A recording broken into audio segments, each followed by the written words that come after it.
الرحيم. الحمد لله رب العالمين، والصلاة والسلام على نبينا محمد وعلى آله وصحبه أجمعين. مشاهدي الأكارم، سلام الله عليكم ورحمته وبركاته.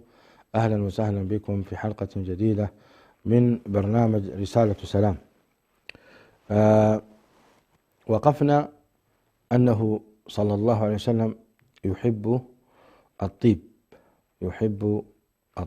ويتطيب كثيرا، وهذه جبلة جبله الله عز وجل عليها كسائر من يحب الطيب من البشر. ولكن عليه الصلاة والسلام كان يزيد على هذا، لأن الملائكة كانوا ينزلون عليه ويقابل أيضا جموع الناس، فكان لا يشم منه إلا الرائحة الطيبة صلى الله عليه وآله وسلم. فعن أنس رضي الله تعالى عنه قال: قال رسول الله صلى الله عليه وسلم: حبب إلي من دنياكم الطيب، حبب إلي من دنياكم النساء والطيب، وجعل قرة عيني في الصلاة.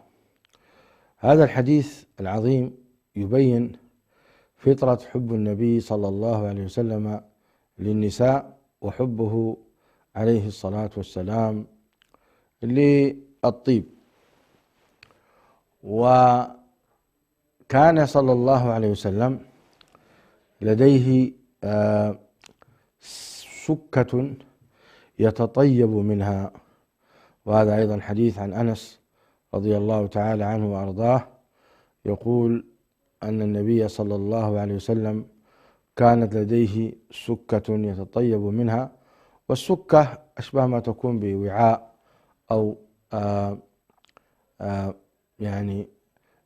قدح أو شيء من الأشياء التي يحفظ فيها الطيب. فكان عليه الصلاة والسلام يتطيب من هذه السكة في جسده.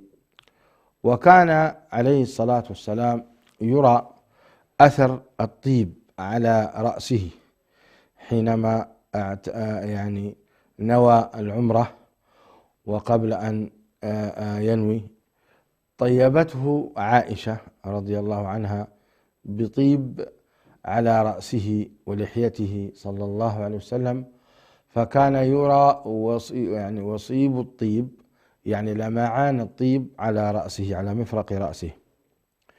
هكذا كان يحب النبي صلى الله عليه وسلم الطيب إلى هذه الدرجة من الاهتمام. وأما حبه للنساء فهو الحب الطبيعي، الميل الطبيعي الذي جعله الله عز وجل بين الرجال والنساء. فالنساء يميلن بطبيعتهن إلى الرجال، والرجال يميلون بطبيعتهم أيضا بطبيعة الفطرة التي خلقهم الله عز وجل عليها للنساء. وهذا أيضا النبي عليه الصلاة والسلام يميل للنساء ويحبهن محبة الفطرة، تأكيدا لقوله تبارك وتعالى: فطرة الله التي فطر الناس عليها، إنما أنا بشر مثلكم. فنبينا محمد صلى الله عليه وسلم بشر مثلنا، فيحب النساء كما نحن نحب النساء، ويحب الطيب كما أن الناس يحبون الطيب. أما ما قام به المستشرقون في الطعن على رسول الله صلى الله عليه وسلم من كونه يحب النساء وأنه تزوج 9 نسوة، فحينما ننزل إلى تفاصيل هذه المحبة نجد أن النبي صلى الله عليه وسلم أطهر ما يكون وأصفى ما يكون وأنقى ما يكون عليه الصلاة والسلام. نعم، كان يحب صلى الله عليه وسلم زوجته خديجة حبا عظيما، وكان يحب أيضا عائشة رضي الله عنها وأرضاها. وكذلك كان عليه الصلاة والسلام محبا لسائر زوجاته، الحب الذي جعله الله بين الزوجات، كما قال تعالى: من آياته أن خلق لكم من أنفسكم أزواجا لتسكنوا إليها وجعل بينكم مودة ورحمة. إن في ذلك لآيات لقوم يتفكرون. وخص الله عز وجل نبيه صلى الله عليه وسلم ب9 نسوة أو ب13 نسوة اللاتي توفي عنهن كن 9 نسوة، فخصه الله عز وجل بهذا. ولو قارنا مقام النبي صلى الله عليه وسلم ومقام الرؤساء ومقام الخلفاء ومقام الأمراء، فكان الرجل واحد منهم يعني ينكح 1000 امرأة، ومنهم من ينكح أكثر من ذلك أو أقل من ذلك بالمئات. وكان عليه الصلاة والسلام أذن له أن يتزوج ب9 نسوة، وكانت له 9 نسوة وسريتان.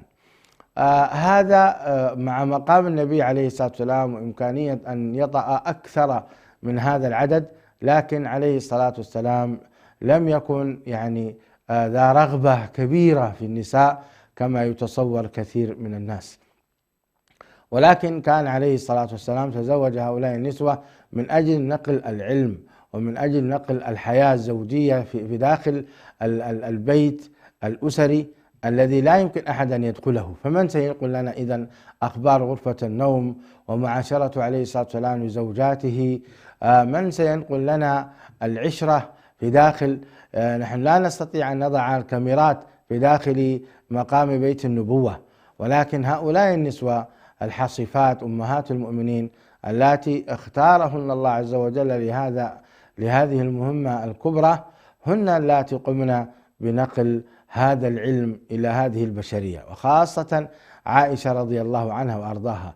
ولذلك يعني كان لزاما عليهن أن ينقلن ما يستحيا منه، أن هذا علم يجب أن ينقل إلى الأمة، فكنا مضطرات رضي الله تعالى عنهن وأرضاهن أن ينقلن لنا كيف كان يغسل النبي عليه الصلاة والسلام فرجه من الجماع، وكيف كان يتوضأ، بل نقلنا كيف كان يجامع صلى الله عليه وسلم. هذا العلم العظيم الذي اليوم الناس تأخذه من الغرب، لا يعرفون كيف كان عليه الصلاة والسلام يعني يعاشر أهله، لم يتعلموا هذا، مع العلم أن السنة النبوية لم تترك شيئا من هذا.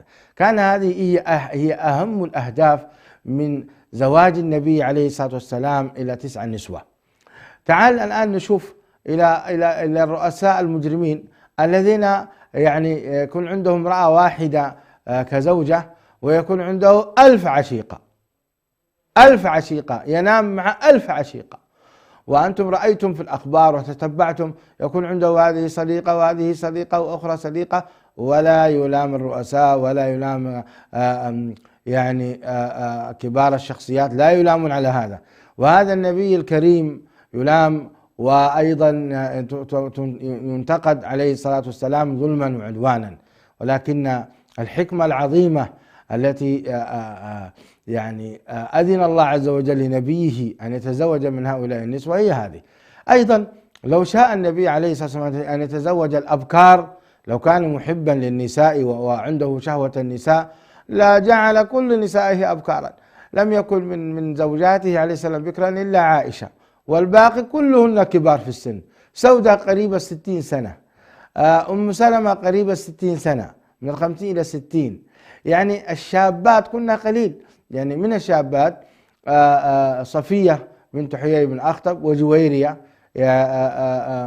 جويرية بنت الحارث، وميمونة. في هذا الحدود قلنا صفية حدود 17 سنة، وميمونة حدود 25 سنة، لكن كلهن مطلقات أو ثيبات. ولذلك النبي عليه الصلاة والسلام لو كان يريد المتعة تكون غالبا ما تكون في البكر. هلا بكرا تداعبها وتداعبك، هلا بكرا تداعبها وتداعبك. هناك أيضا ألفاظ أخرى ذكرها النبي عليه الصلاة والسلام في مثل هذا المقام. فالذي يريد أن يتزوج ويريد المتعة يبحث عن البكر، فالبكر تكون ألذ وتكون أكثر رغبة في الشهوة. ولكن النبي عليه الصلاة والسلام عرض عنها. وكان صلى الله عليه وسلم أيضا يترك فراش عائشة التي هي من أحب النساء إليه، فيقف بالساعات الطوال. يعني أنت لما تقرأ 5 أجزاء في ركعتين كم يأخذ منك وقت؟ إذا كنت أنت حافظ متقن وتريد أن تقرأ القرآن الكريم 5 أجزاء كم يأخذ منك؟ لا يقل. شوف لا يقل أن تقرأ بخشوع الجزء الواحد، وهؤلاء هذا كلام للحفاظ، الجزء الواحد حتى تقرأه قراءة يعني متقنة وهادئة تحتاج من ربع ساعة إلى 25 دقيقة، من ربع ساعة إلى 25 دقيقة. الآن اضرب 25 دقيقة اضربها في 5 أجزاء، كم يطلع معك؟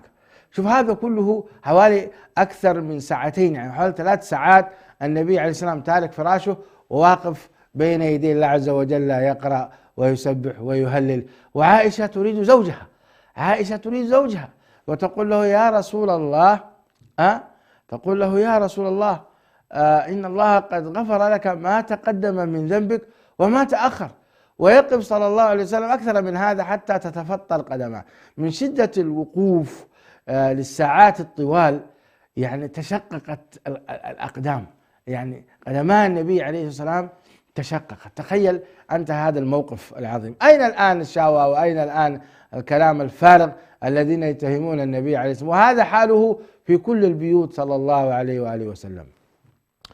فكونه يحب النساء، نعم يحب النساء، ونؤكد على هذا لأن هذه هي الفطرة. الذي يدعي أنه لا يحب النساء كذاب، الذي لا يدعي أنه لا يحب النساء وليس عنده فطرة عنده خلل.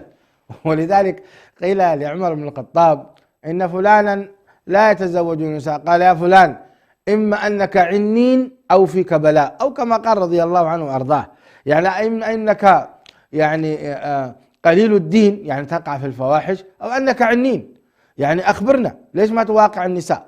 شايف كيف؟ فلذلك النبي عليه الصلاة والسلام يبين لنا الفطرة السليمة في معاشرته لأهله وزوجاته صلى الله عليه وسلم، في حبه وميله للنساء، في سماع كلامهن. ومن الذي لا يفعل ذلك؟ أنت والله لو تتتبع يعني سير الرؤساء وسير الضباط وسير، ما من أحد إلا وعنده والعياذ بالله يعني شنة ورنة في هذا الموضوع إلا النبي عليه الصلاة والسلام، هذا النبي الطاهر الكريم صلى الله عليه وسلم الذي لو شاء وحشاه عليه الصلاة والسلام أن يفعل ذلك. كان لا بد لنا أن نعلق على هذه القضية، لأن بعض الناس يظن أنها شبهة من الشبه فيقع في نفسه كيف كان النبي عليه الصلاة والسلام يؤذن له أن يتزوج ب9 وبقية المؤمنين يتزوجون ب4 فقط. لو سمح الجهاد وقام رؤساء المسلمين بالجهاد لوجدنا فوق 4 زوجات، أعداد كبيرة من السبي، أعداد كبيرة من النساء. نعم، فكان مثلا الضابط الواحد الذي يقاتل في سبيل الله عنده 4 زوجات وفوقه عنده مثلا 10 نسوة من السبايا. هذه نعمة من نعم الله. لكن لما كنا نحن ضعاف وقدمنا الدنيا على الآخرة، لذلك حرمنا الله عز وجل هذا الخير، حرمنا ما في، بل قيل لك أن هذا الأمر لا تكون إرهابيا ومش عارف إيه وكلام كثير حول هذا. دعونا فيما يحب النبي صلى الله عليه وسلم وما يكره. نعود للطيب. كان النبي عليه السلام يحب الطيب كثيرا، ولما علمت حفصة وعائشة حبه صلى الله عليه وسلم للطيب وبغضه للرائحة الكريهة، فعلن شيئا يعني مكرا منهن ضد رسول الله صلى الله عليه وسلم إذا قدم من زينب بنت جحش. طبعا كان بين النساء يعني غيرة ومنافسة شديدة على رسول الله صلى الله عليه وسلم. فاتفقت عائشة وحفصة إذا قدم النبي صلى الله عليه وسلم من زينب، وكانت زينب سيدة عظيمة وغنية وأهلها أغنياء أيضا، فكانت تسقي النبي صلى الله عليه وسلم عسلا، تسقيه عسلا. فقالت عائشة إذا جاء عندي سأقول اف عندك رائحة المغافير ابعد عني، وإذا جاء عندك أيضا قولي كذلك. وكان عليه الصلاة والسلام هذا الخلق يعني يؤثر فيه جدا. فلما حضر إلى عائشة قالت اف ابعد عني، ثم ذهب إلى حفصة نفس الكلام، فأقسم عليه الصلاة والسلام أن وحرم على نفسه شرب العسل. وكانت هذه مكيدة من عائشة وحفصة، فأذتا رسول الله صلى الله عليه وآله وسلم. كان هذا يعتبر حقيقة ذنب عظيم وجريمة كبرى ضد رسول الله صلى الله عليه وسلم. فغضب الله سبحانه وتعالى وقال: يا أيها النبي لم تحرم ما أحل الله لك تبتغي مرضاة أزواجك والله غفور رحيم. قد فرض الله لكم تحلة أيمانكم فأمر الله عز وجل نبيه أن يكفر عن يمينه، ثم أخبر الله عز وجل نبيه بالقصة كاملة. وإذ أسر النبي إلى بعض أزواجه حديثا فلما نبأت به وأظهره الله عليه عرف بعضه وأعرض عن بعض، فلما نبأها به قالت: من أنبأك هذا؟ قال: نبأني العليم الخبير. ثم جاء التوبيخ الشديد من الله على عائشة وحفصة: إن تتوبا إلى الله فقد صغت قلوبكما وإن تظاهر عليه. شوف، مظاهرات وأيضا يعني أعمال لا تليق بزوجات النبي عليه الصلاة والسلام. ولكن شوف التهديد: وإن تظاهر عليه فإن الله هو مولاه وجبريل وصالح المؤمنين والملائكة بعد ذلك ظهير. الله أكبر. شوف، يعني هذا لبيان مقام النبوة، وإلا يكفي جبريل عليه الصلاة والسلام أن يقضي على هذا الأمر، بل يكفي أبو بكر وعمر. ولكن لبيان مقام النبوة ومقام الرسول عليه الصلاة والسلام ومكانته قال الله عز وجل: فإن الله هو مولاه. وهذا كافي. أليس الله بكاف عبده؟ هذا كافي. وهذه رسالة أيضا لكل من يؤذي رسول الله صلى الله عليه وسلم.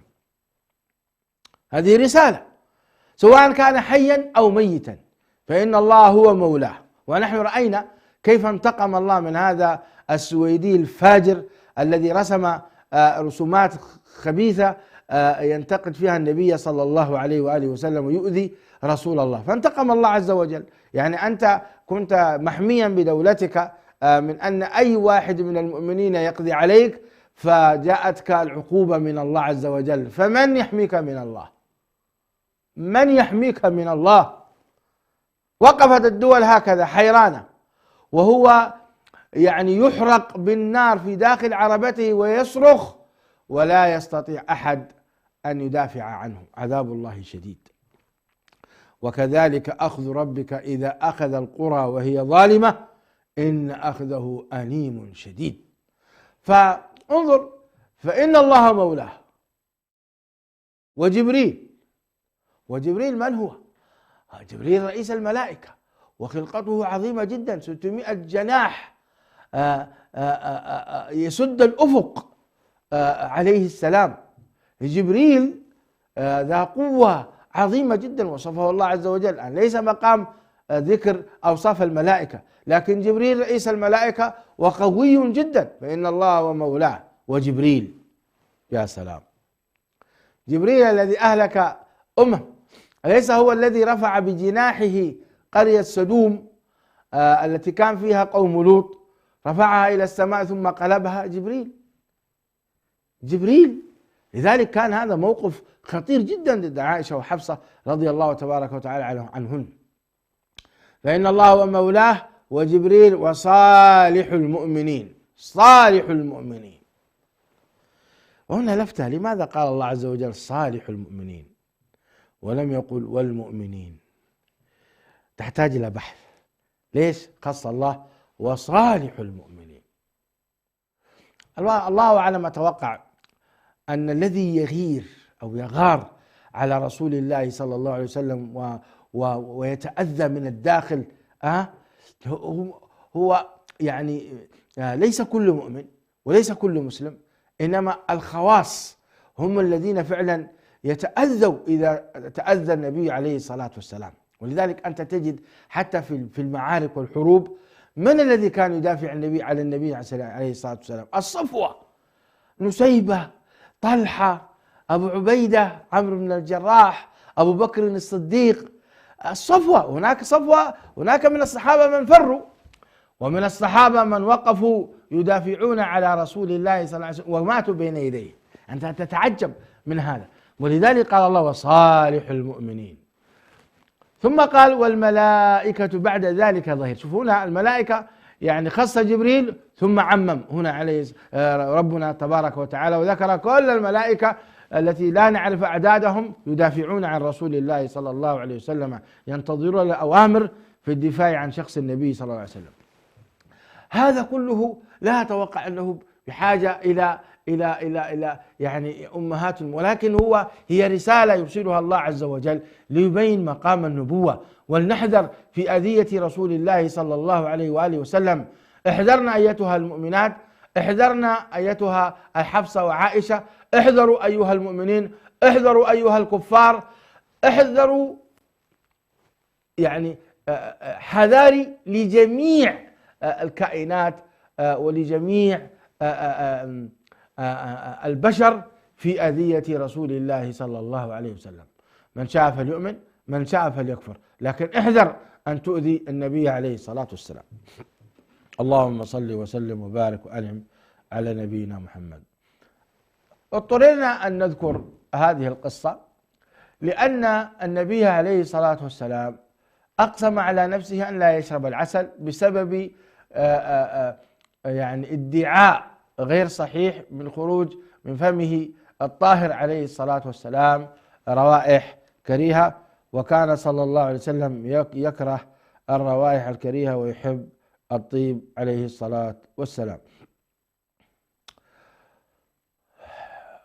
عن أنس بن مالك رضي الله تعالى عنه قال ما مسست حريرا ولا ديباجا ألين من كف النبي صلى الله عليه وسلم، ولا شممت ريحا قط أو عرفا قط أطيب من ريح أو عرف النبي صلى الله عليه وآله وسلم. والحديث في البخاري.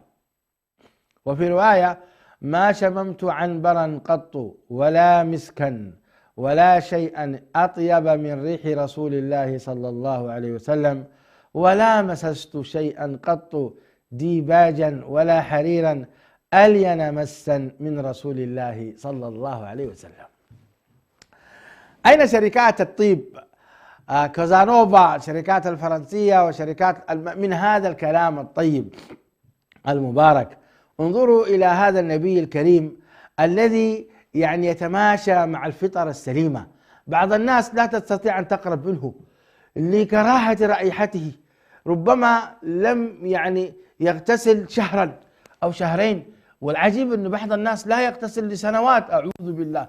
كيف هذا؟ احنا ديننا العظيم أن تغتسل على الأقل في الأسبوع مرة، ناهيك عن إذا قاربت أهلك وجامعت فيجب عليك أن تغتسل. لكن يقول النبي عليه الصلاة والسلام غسل يوم الجمعة واجب على كل محتلم، واجب على كل محتلم يعني على كل بالغ.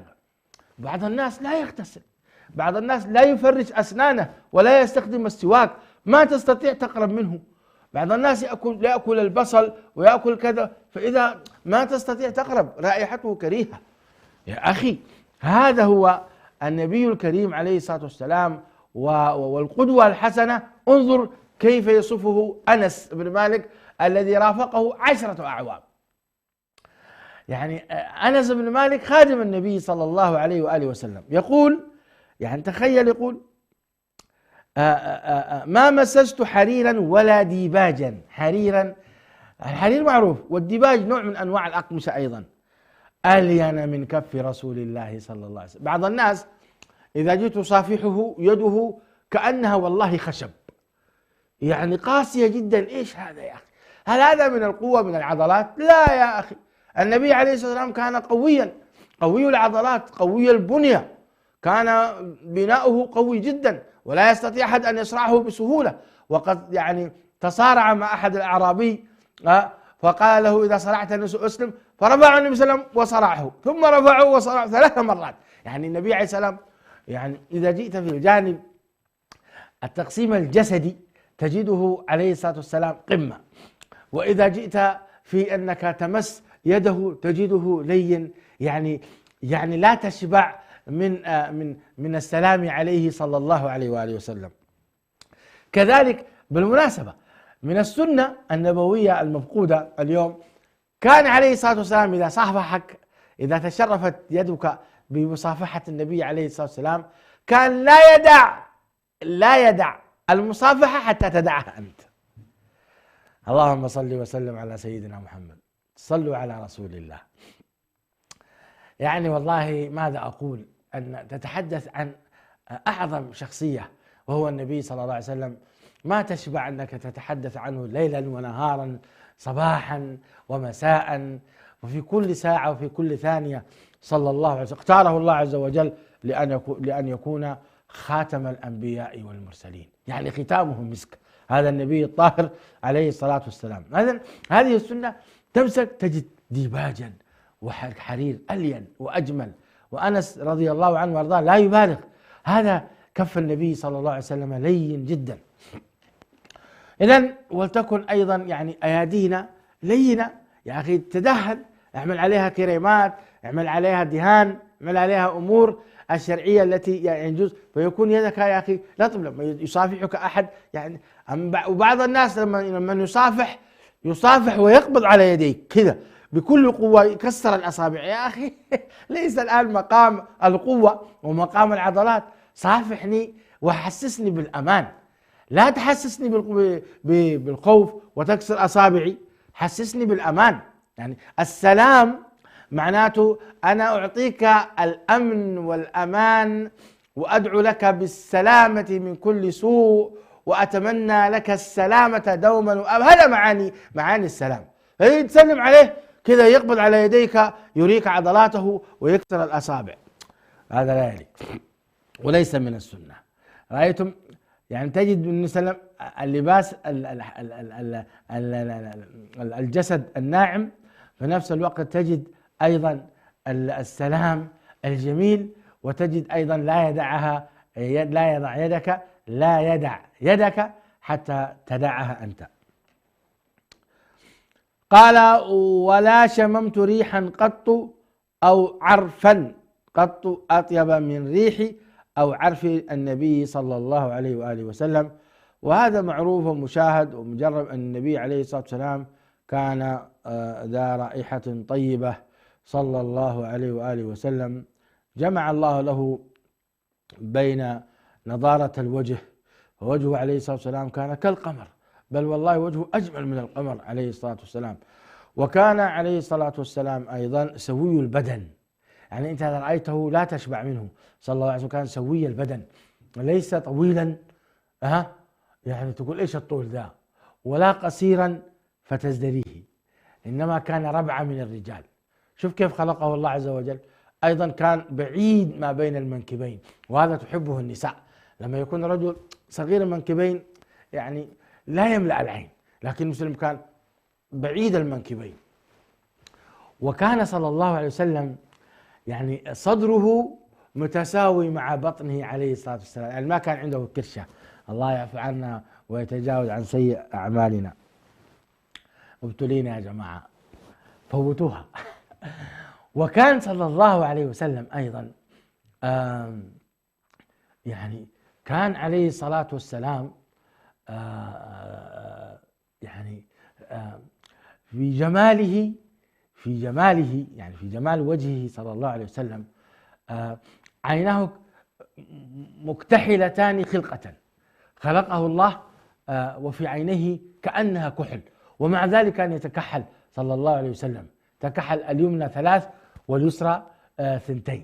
كان هذا أبو كحل واحدة ثم أخرى ثم 3 ويوقف عليه الصلاة والسلام. فكان يزداد جمالا صلى الله عليه وآله وسلم. تخيل كحل مع بياض وشرب حمرة ولحية كثة، لحية جميلة كثة ما كان فيها شيب. كان الشيب يعد في لحيته صلى الله عليه وسلم وفي رأسه عدد الأصابع. فكان عليه الصلاة والسلام نور. وقد نقول أنه مات شابا، يعني 63 سنة يعتبر أنه مات عليه الصلاة والسلام شابا صلى الله عليه وآله وسلم وفي قوته عليه الصلاة والسلام.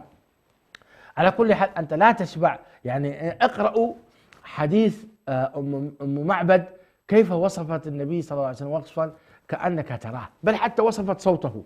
في صوت النبي عليه الصلاة والسلام بحة، كنا سبحان الله لم تكن في ذلك الوقت أجهزة لتسجيل الصوت، وإلا لتمنينا أن نسمع صوته عليه الصلاة والسلام وهو يقرأ القرآن الكريم.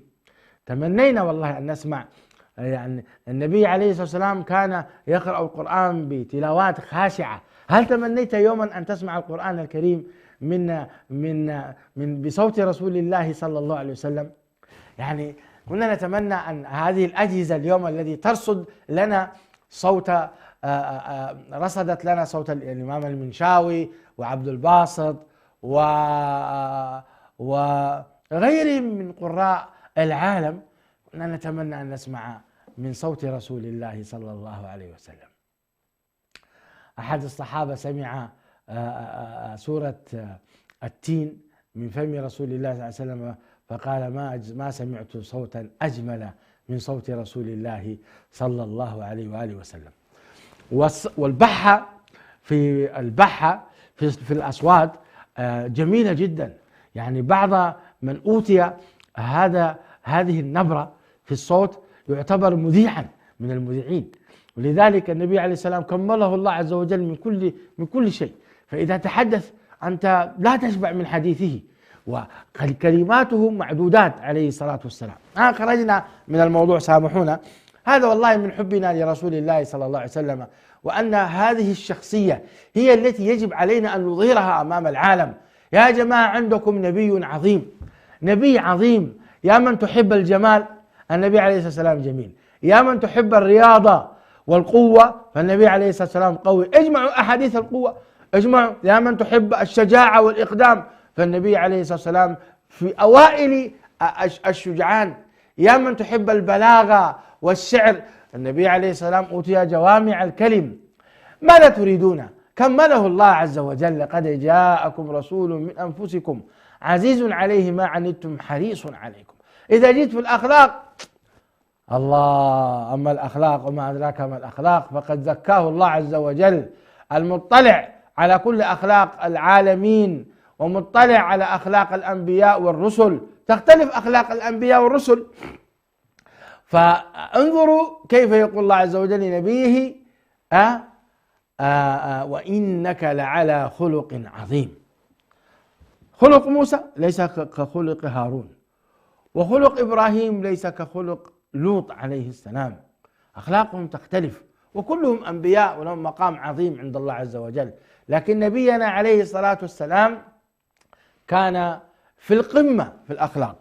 طيب، نحن على كل حال نتحدث اليوم عن الطيب، نرجو من المشاهدين الأكارم أن يحافظوا على الطيب. واليوم الحمد لله